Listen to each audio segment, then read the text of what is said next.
Hello everyone, welcome back to our channel GPSC network. તો friends, આજના વિડીયોમાં આપણે ચર્ચા કરવાના છીએ સર્વેઇંગ સેટ 1, જેની અંદર મુખ્યત્વે આપણે ચર્ચા કરવાના છે fundamentals of સર્વેઇંગ and scale measurement. ઘણા બધા કન્સેપ્ટ છે આ વિડીયોની અંદર કવર થવાના છે. સાથે આપણે થિયરી પ્લસ એમસીક્યુ આ બંને વસ્તુ મિત્રો ખૂબ જ સરળતાથી સમજાવવાનો પ્રયાસ કરશું. એટલા માટે વિડીયોને અંત સુધી જુઓ. અને વિડીયો શરૂઆત કરતાં પહેલાં આપ સર્વ વિદ્યાર્થી મિત્રોને જણાવી દઉં કે મારું નામ છે મિસ્ટર જય ગોહિલ.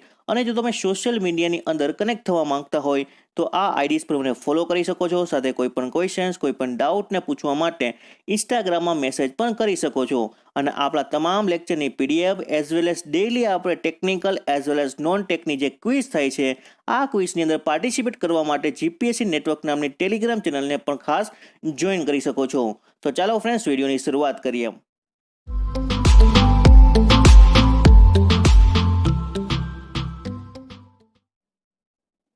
સૌપ્રથમ આજના આપણે ક્વેશ્ચન્સની વાત કરીએ તો આજનો ફર્સ્ટ ક્વેશ્ચન છે the surveying in which the curvature of the earth is taken into account it is called as the what. તો સૌપ્રથમ આપણે સૌ જાણતા હશે કે સર્વેઇંગ મુખ્યત્વે બે પ્રકારના હોય છે. એક તો હોય છે પ્લેન સર્વેઇંગ અને બીજું હોય છે જીઓડેટિક સર્વેઇંગ. હવે જીઓડેટિક સર્વેની અંદર જે અર્થ સરફેસ છે એને આપણે કન્સિડર કરીએ છીએ કર્વેચરના રૂપમાં. એટલા માટે જ આ ક્વેશ્ચન્સનો આન્સર છે જીઓડેટિક સર્વેઇંગ.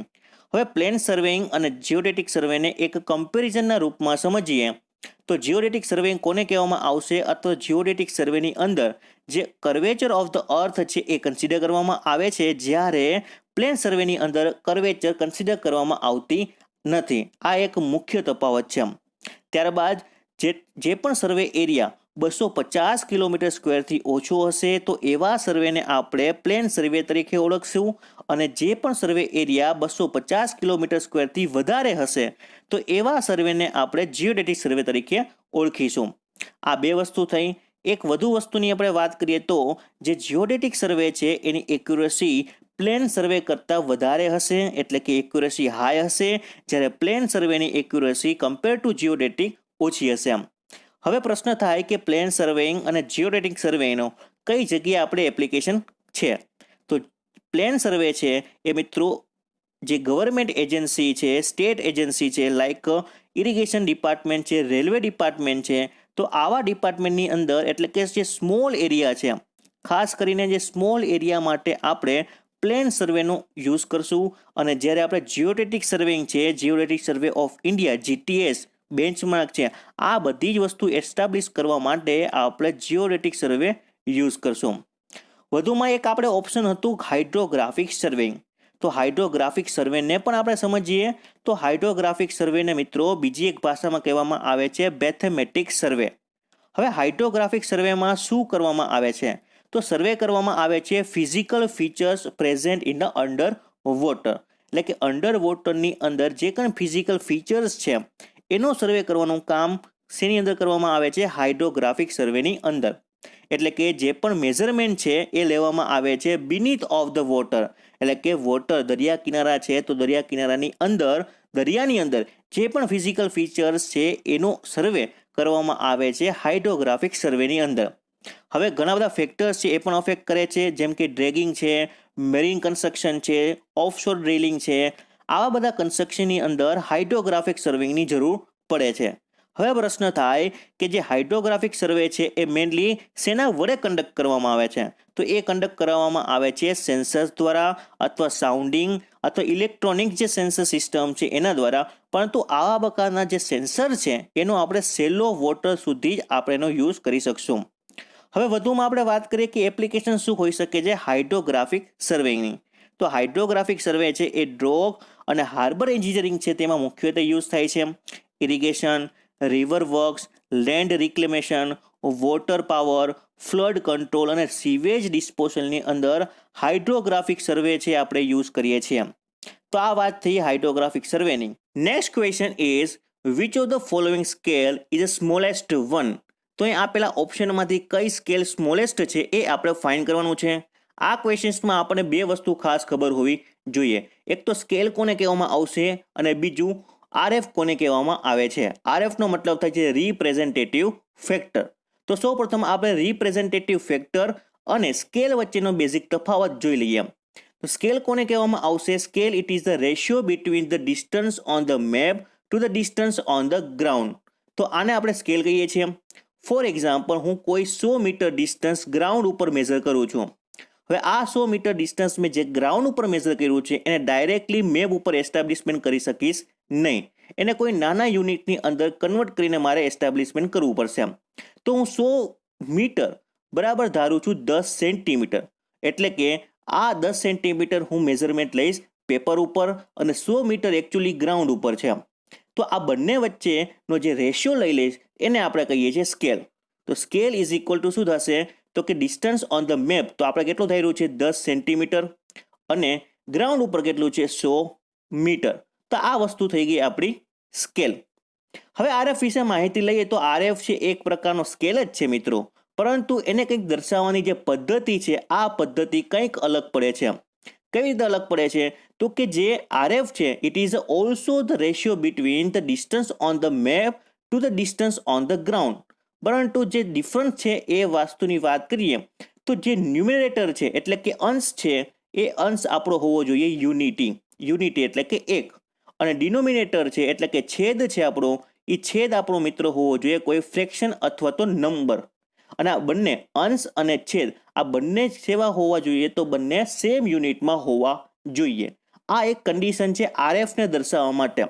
તો હમણાં આપણે વાત કરી હતી 100 મીટર ડિસ્ટન્સ છે ગ્રાઉન્ડ ઉપર અને 10 સેન્ટીમીટર ડિસ્ટન્સ છે પેપર ઉપર. તો એ જ એક્ઝામ્પલ ફરીથી લઈ લઈએ. તો આ 10 સેન્ટીમીટર છે, આ 100 મીટર છે. હવે આને રિપ્રેઝેન્ટેટિવ ફેક્ટરમાં કન્વર્ટ કરીએ તો પેલું કામ કરવાનું છે કે બંનેના યુનિટ સેમ હોવા જોઈએ. તો મીટર છે એને આપણે સેન્ટીમીટરમાં કન્વર્ટ કરી નાખીએ તો 10 સેન્ટીમીટર છેદમાં 100 ગુણ્યા 1/100, કેમ કે 1 મીટર બરાબર થશે 100 સેન્ટીમીટર. છેદ ઉડાડી દઈએ તો આપણને આન્સર મળ્યો 1/1000. હવે જો આપણે એક કન્ડિશન હતી આરએફ માટે કે અંશ છે એટલે કે ન્યુમેરેટર છે એ યુનિટી હોવો જોઈએ, તો એ કન્ડિશન સેટિસ્ફાઈ થાય છે. અને છેદ છે કોઈક નંબર હોવો જોઈએ તો એ પણ સેટિસ્ફાઈ છે અને બંનેના યુનિટ પણ સેમ હોવા જોઈએ. તો અહીંયા કન્વર્ટ થઈ ગયા છે આરએફની અંદર. તો આરએફને દર્શાવવાની રીત આપણે એક જોઈ. બીજી રીતે આપણે દર્શાવી છે 1/1000. તો આ રીતે પણ આરએફને આપણે દર્શાવી શકીએ છીએ. આટલી બે વસ્તુ સમજાઈ ગઈ હોય તો આપણે આગળ જઈએ આપણા પ્રશ્ન તરફ. તો પ્રશ્ન કંઈક એવો હતો કે સ્મોલેસ્ટ સ્કેલ છે આપણે ફાઇન્ડ કરવાનું હતું. તો અહીં બધા જ ઓપ્શનને આપણે આરએફની અંદરમાં કન્વર્ટ કરી નાખીએ. જ્યારે પણ આ પ્રકારનો કોઈ ક્વેશ્ચન આવે કે સ્મોલેસ્ટ સ્કેલ કઈ છે કે લાર્જેસ્ટ સ્કેલ કઈ છે, તો પેલું કામ કરવાનું છે આરએફમાં કન્વર્ટ કરો. તો પેલો ઓપ્શન છે એને આપણે આરએફમાં કન્વર્ટ કરીએ તો કંઈક આ રીતે મળશે. જોઈ શકો છો કે જે અંશ છે એ ન્યુમરેટર છે એ યુનિટી નથી, તો પેલું કામ રહેશે કે એને યુનિટીમાં કન્વર્ટ કરો એટલે કે એકમાં કન્વર્ટ કરો. તો એકમાં કન્વર્ટ કરીએ એટલે કે આપણો આરએફ મળશે 1/50,000. એવી રીતે બીજા ઓપ્શનને પણ આપણે આરએફમાં કન્વર્ટ કરીએ તો 1 સેન્ટીમીટર બરાબર છે 5000 મીટર. બંનેના અંશ અને છેદ બંનેના યુનિટ સરખા નથી, તો યુનિટ સરખા કરીએ એટલે આપણે આરએફ મળશે 1/5,00,000. હવે એવી રીતે થર્ડ ઓપ્શનની વાત કરીએ તો થર્ડ ઓપ્શન છે 1 સેન્ટીમીટર બરાબર 50 મીટર. હવે 50 મીટર છે બંનેના ફરીથી અહીંયા યુનિટ સરખા નથી, યુનિટ સરખા કરીએ એટલે મળશે 5000 એટલે કે 1/5000. એવી રીતે ડી ઓપ્શન છે તો આરએફમાં જ છે એટલે કે 1/50,000. તો અહીં બધા જ યુનિટ આપણે જોઈ શકીએ છીએ એક જ યુનિટ આરએફમાં કન્વર્ટ થઈ ચૂક્યા છે. હવે ખબર કેમ પડશે કે સ્મોલેસ્ટ સ્કેલ કઈ છે અને લાર્જેસ્ટ સ્કેલ કઈ છે? હવે હમણાં આરએફની વાત કરી તો જે આરએફ અથવા સ્કેલનો છેદ છે એ વધારે હશે તો એવો આરએફ છે એની વેલ્યુ કેવી હશે? તો કે ઓછી હશે. છેદ વધારે આરએફની વેલ્યુ ઓછી, બરાબર. તો અહીં આપણે જોઈ શકીએ છીએ ઓપ્શન નંબર બી જેનો છેદ છે સૌથી વધારે છે એટલા માટે સ્કેલ કેવો થશે? સૌથી ઓછો થશે. કેમ કે હમણાં જ આપણે વાત કરી હતી કે આરએફ છે મિત્રો, તો આરએફ છે એક પ્રકારનું શું છે તો કે સ્કેલ જ છે, બરાબર. તો આરએફ વધશે તો સ્કેલ પણ વધશે. ફોર એક્ઝામ્પલ આપણે વાત કરીએ કે 1/1000 સ્કેલ છે એ લાર્જર છે 1/10,000 બરાબર. શું કામ? તો કે છેદ છે એ વધારે છે તો આની વેલ્યુ ઓછી હશે કમ્પેર ટુ આના કરતા, એટલે કે આ સ્કેલ છે એ લાર્જર થયો, આ સ્કેલ છે ઓછો થયો. તો એવી રીતે અહીંયા આપણે જોઈએ તો ઓપ્શન નંબર બી છે કરેક્ટ રહેશે કેમ કે સ્મોલેસ્ટ વન કીધું છે. તો લાર્જેસ્ટ વન કીધું હોત તો શું થાત? તો કે જેનો છેદ ઓછો હોય એ આપણો લાર્જેસ્ટ વન થાત.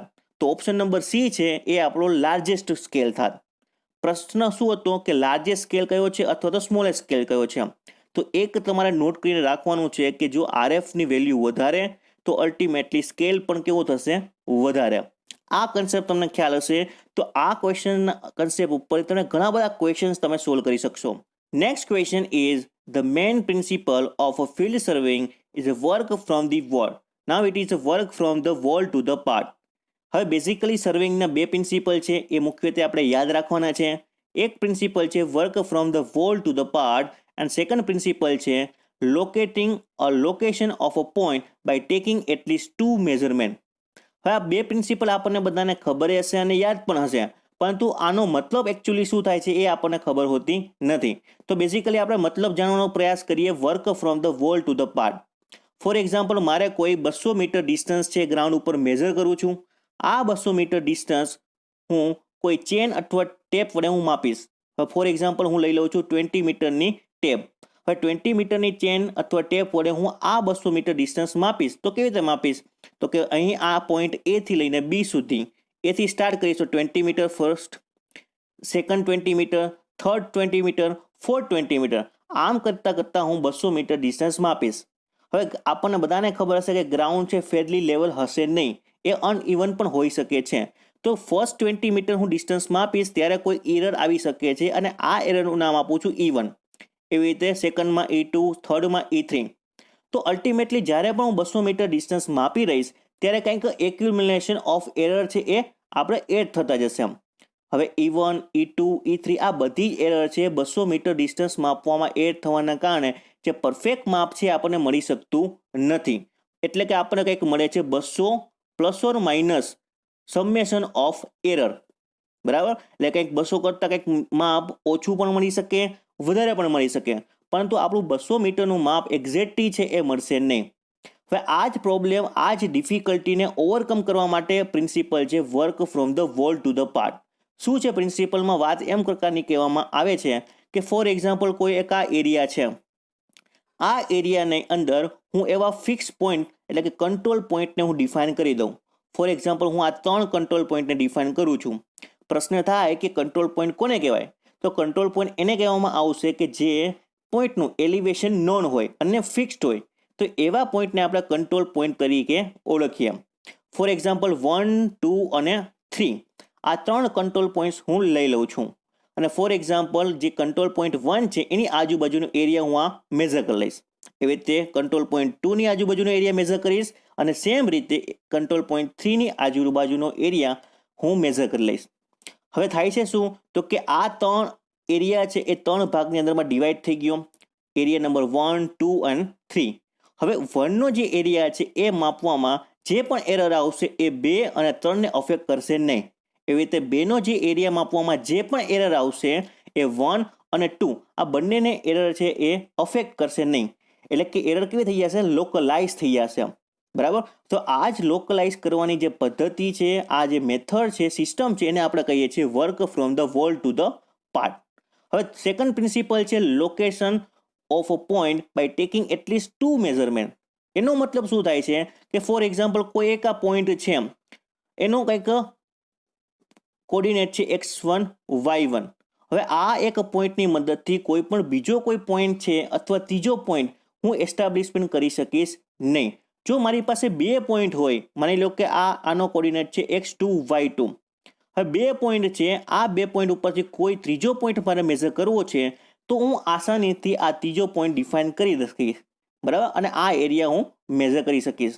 તો કોઈ પણ 2 પોઈન્ટની મદદથી ત્રીજો પોઈન્ટ ફાઇન્ડ કરવો અને આ ત્રીજા પોઈન્ટની મદદથી કમ્પ્લીટલી એરિયા મેઝર કરવું, આ સિસ્ટમને કહેવામાં આવે છે location a point by taking at least 2 measurement.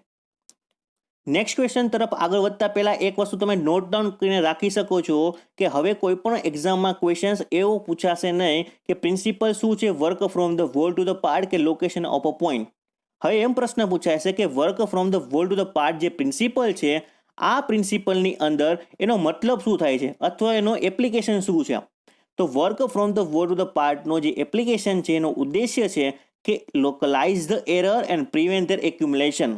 બરાબર, કે જે એરર છે એને લોકલાઇઝ કરો, કોઈ બીજા એરિયાની અંદર અફેક્ટ ના કરે અને આ એરરનું એક્યુમ્યુલેશન છે એ વધારો ના થઈ શકે. તો આ મેઇન ઉદ્દેશ્ય છે work from the wall to the પાર્ટનો. બરાબર, નેક્સ્ટ તરફ આગળ વધીએ. Next question is which of the following statement in respect of map A having a scale 1:1000 and another map having a scale 1:5000. તો અહીંયા આપેલા ઓપ્શનમાંથી કયો ઓપ્શન છે સાચો છે આપણે ફાઇન્ડ કરવાનું છે. તો એક કન્સેપ્ટ હમણાં આપણે જોઈ ગયા મેપ અને સ્કેલનો અથવા આરએફ અને સ્કેલનો. એ કન્સેપ્ટ ઉપર જ આ ક્વેશ્ચન્સ છે. અહીં બે મેપ આપેલા છે, એકનો સ્કેલ છે 1:1000 અને બીજાનો સ્કેલ છે 1:5000. હવે આ બંને સ્કેલમાંથી કયો સ્કેલ લાર્જર છે અને સ્મોલ છે એ આપણે ફાઇન્ડ કરવાનું છે. બરાબર, તો અહીંયા આપણે સમજી શકીએ, આપણે વાત કરી હતી કે જેનો આરએફ વધારે એટલે કે રિપ્રેઝેન્ટેટિવ ફેક્ટર વધારે તો એનો સ્કેલ પણ વધારે. એક કન્સેપ્ટ બીજો આપણે જોયો હતો કે જેનો છેદ વધારે તો એનો આરએફ ઓછો. બરાબર, આરએફ ઓછો તો સ્કેલ પણ ઓછો. તો આ જ કન્સેપ્ટનો યુઝ કરીને તમે આ ક્વેશ્ચન્સનો આન્સર આપી શકો છો. તો આ ક્વેશ્ચન્સનો આન્સર તમે મને કમેન્ટ બોક્સની અંદર ફટાફટ લખીને જણાવી શકો છો. Next question is difference in a length of arc and in substance code on Earth surface in a distance of 18.2 km is the what? તો હમણાં આપણે એક કન્સેપ્ટ જોઈ ગયા હતા પ્લેન સર્વેઇંગ અને જીઓડેટિક સર્વેઇંગ. આ બંને વચ્ચેનો જે બેઝિક તફાવત છે એ આપણે જોઈ ગયા. તો એ તફાવતમાં શું હતું કે કર્વેચર ઓફ ધ અર્થ છે એ કન્સિડર કરવામાં આવે છે જીઓડેટિક સર્વેના અને પ્લેન સરફેસની અંદર કન્સિડર કરવામાં આવે છે પ્લેન સર્વેની અંદર. તો હવે ફોર એક્ઝામ્પલ કોઈ ટ્રાયંગલ છે એનો જીઓડેટિક સર્વે કરું છું કંઈક આ રીતે. બરાબર, આ છે પ્લેન સર્વે અને આ છે જીઓડેટિક સર્વે A, B અને C. હવે ફોર એક્ઝામ્પલ આ જે આર્ક છે એ માપી છે મેં જીઓડેટિક સર્વેની મદદથી અને એનું જે ડિસ્ટન્સ મને મળ્યું છે 18.2 કિલોમીટર. હવે આ જ AB ડિસ્ટન્સ હું પ્લેન સર્વેની મદદથી માપું છું અને એ માપીશ તો મને આન્સર આવશે 18.1 કિલોમીટર. હવે પ્રશ્ન એવો પૂછવામાં આવ્યો છે કે જે આ લેન્થ ઓફ ધ કોડ છે અને લેન્થ ઓફ ધ જે આર્ક છે આ બંને વચ્ચે કેટલો ડિફરન્સ હશે. તો જોઈ શકો છો 18.2 - 18.1 એટલે કેટલો ડિસ્ટન્સ આવ્યું તો કે 10 mm અથવા તો 0.1 સેન્ટીમીટર. બરાબર, તો જે ડિસ્ટન્સ આપણને મળે છે એનો આન્સર થશે 10 mm. બરાબર, આઈ હોપ કે આ વસ્તુ તમને સમજાણી હશે. એક આપણે ચિત્ર દ્વારા સમજી લઈએ કે આ એક છે ABC ટ્રાયંગલ અને 18.1 કિલોમીટર છે અને 80 કિલોમીટર. એટલે કે જ્યારે પણ કોઈ લેન્થ ઓફ ધ કોડ માપીએ છીએ તો એ લેન્થ ઓફ ધ કોડ છે એ હંમેશા લેન્થ ઓફ ધ આર્ક કરતાં ઓછી જ આવશે. Next question is a scale representative either 3 unit or only 1 unit and a fraction up to second place of decimal point, it is a scale is the what? તો જે scale આપણે 3 unit display કરે તો એને આપણે કહીએ છીએ diagonal scale. તો રાઈટ આન્સર છે એમ. હવે 3 યુનિટ કયા કયા છે તો કે મીટર, ડેસીમીટર અને બીજું છે સેન્ટીમીટર. આ 3 યુનિટ ડિસ્પ્લે કરશે ડાયાગોનલ સ્કેલ. ડાયાગોનલ સ્કેલને આપણે વધારે ડિટેલમાં સમજીએ તો ફોર એક્ઝામ્પલ આ એક ટ્રાયંગલ છે PQ અને R. હવે આ ટ્રાયંગલને હું ડિફરન્ટ 10 ભાગની અંદર ડિવાઈડ કરું છું. તો એમાં જે ફર્સ્ટ ભાગ છે એને હું કઈ રીતે રિપ્રેઝેન્ટ કરીશ તો કે ફર્સ્ટ પાર્ટ છે એને રિપ્રેઝેન્ટ કરીશ 1/10 PQ. કેમ કે આ જે PQની જે લેન્થ છે એના કરતાં 10મા ભાગની લેન્થ હશે 1 સેક્શનની. બરાબર, તો આ રીતે આપણે સમજી શકીએ. બીજા સ્કેલની માહિતી લઈએ તો પ્લેન સ્કેલ કોને કહેવામાં આવશે તો પ્લેન સ્કેલ છે મિત્રો 2 યુનિટ સુધી દર્શાવશે. એક તો છે મીટર અને ડેસીમીટર અથવા તો 100 અને 10. એ રીતે કોડ સ્કેલ છે તો કોડ સ્કેલ યુઝ કરવામાં આવે છે measure angle or set of the angle માટે. વર્નિયર સ્કેલ છે તો વર્નિયર સ્કેલ છે મેઝર કરશે fraction part of the graduated circle. આ પ્રશ્ન મિત્રો વારંવાર એક્ઝામમાં પૂછાય છે, તમે ખાસ મગજમાં બેસાડી દેશો. તેવી જ બાદ આપણે વાત કરી ડાયાગોનલ સ્કેલની તો ડાયાગોનલ સ્કેલ છે એ 3 ડાયમેન્શનલ હશે, મીટર, ડેસીમીટર અને સેન્ટીમીટર. બરાબર, તો વર્નિયર સ્કેલના પણ અલગ અલગ ભાગ છે એ આપણે આગળ જોઈએ. Next question is the smallest division of a vernier is a longer than the smallest division on the primary scale. The vernier it is known as the what? હવે જ્યારે પણ કોઈ વર્નિયર અથવા ડિવિઝન ઓફ વર્નિયર છે longer than the smallest division on a primary scale તો એવી સ્કેલને કહેવામાં આવે છે રિટ્રોગેટ વર્નિયર સ્કેલ.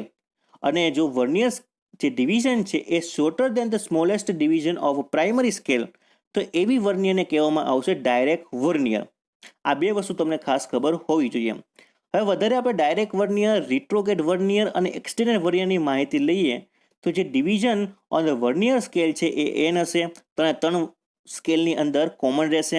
ત્યારે division on the main scale છે એ બદલાતા રહેશે. ડાયરેક્ટ માટે n-1, રિટ્રોગ્રેડ માટે n+1 અને એક્સટેન્ડેડ માટે 2n-1. પ્રશ્ન થાય કે લિસ્ટ કાઉન્ટ કોને કહેવામાં આવે? તો લિસ્ટ કાઉન્ટનો મતલબ થશે difference between the main scale and vernier scale.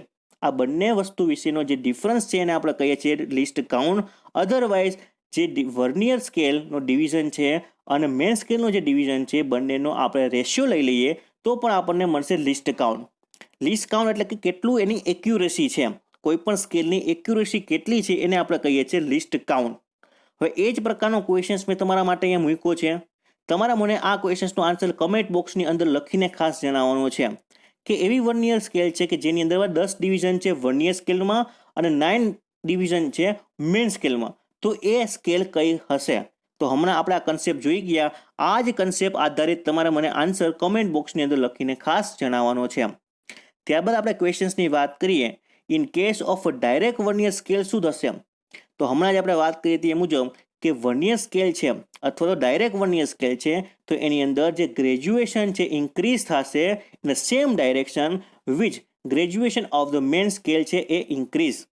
બરાબર, તો રાઈટ આન્સર છે આ ક્વેશ્ચન્સનો સી. હવે ગ્રેજ્યુએશન ઇન્ક્રીઝ થાય ઓપોઝિટ ડાયરેક્શનમાં, તો the graduation increase in main scale opposite direction હોય તો એનો આન્સર આવશે રિટ્રોગ્રેડ. બરાબર, અને જો સેમ ડાયરેક્શન હશે તો આન્સર થઈ જશે ડાયરેક્ટ વર્નિયર. હમણાં આપણે વાત કરીએ મુજબ કે જ્યારે smallest division of division is longer than the smallest division of the main scale તો એને આપણે કહીએ છીએ રિટ્રોગ્રેડ. જો લોંગર હોય તો રિટ્રોગ્રેડ, સ્મોલર હોય અથવા સ્મોલેસ્ટ હોય તો ડાયરેક્ટ વર્નિયર. એવી રીતે અહીંયા છે ગ્રેજ્યુએશન ઇન્ક્રીઝ ઇન ઓપોઝાઇટ ડાયરેક્શન. હમણાં વાત કરી મુજબ ઓપોઝાઇટ ડાયરેક્શન હોય તો આન્સર આવશે રિટ્રોગ્રેડ. આ બે વસ્તુ તમારે મને ખાસ છે એ સમજવાની છે અને જે ક્વેશ્ચન્સ તમને આપ્યા છે એ ક્વેશ્ચન્સના આન્સર મને કમેન્ટ બોક્સની અંદર લખીને જણાવવાના છે. લાસ્ટ ક્વેશ્ચન તરફ આગળ વધીએ તો લાસ્ટ ક્વેશ્ચન છે what is the difference between the summation of interior angle of a plane triangle and spherical triangle to area of 195 square kilometer on the earth surface. તો હમણાં આપણે સમજ્યા હતા પ્લેન સર્વેઇંગ અને બીજું આપણે સમજ્યા હતા જીઓડેટિક સર્વેઇંગ. તો જ્યારે ઇન્ટિરિયર એંગલની વાત કરવામાં આવે છે ત્યારે પ્લેન ટ્રાયેંગલનો જે એરિયા છે અને જે સ્ફેરિકલ એંગલ ટ્રાયેંગલનો જે એરિયા છે એ બંને વચ્ચેનો જે તફાવત કેટલો હશે તો તફાવત હશે 1 સેકન્ડ બરાબર. હમણાં આપણે તફાવત જોઈએ તો કિલોમીટરમાં, બરાબર. લેન્થ વાઇઝ જોઈએ તો અહીંયા આપણે જોવાનું છે એરિયા વાઇઝ, તો એરિયા વાઇઝ પણ હશે 1 સેકન્ડ બરાબર. અધરવાઇઝ આપણે લેન્થ બરાબર જોયું હતું 10 mm બરાબર અથવા તો 1 સેન્ટીમીટર બરાબર. બરાબર, આ વસ્તુ તમારે ખાસ છે યાદ રાખવાની છે. તો આજનો આપણો વિડીયો હતો. આઈ હોપ કે તમને વિડીયો પસંદ આવ્યો હશે. પસંદ આવ્યો હોય તો વધુમાં વધુ લોકો સાથે શેર કરી દો. આપણી ચેનલને સબસ્ક્રાઇબ ના કરી તો સબસ્ક્રાઇબ પણ કરી દો. Thank you for watching this video. Have a great day.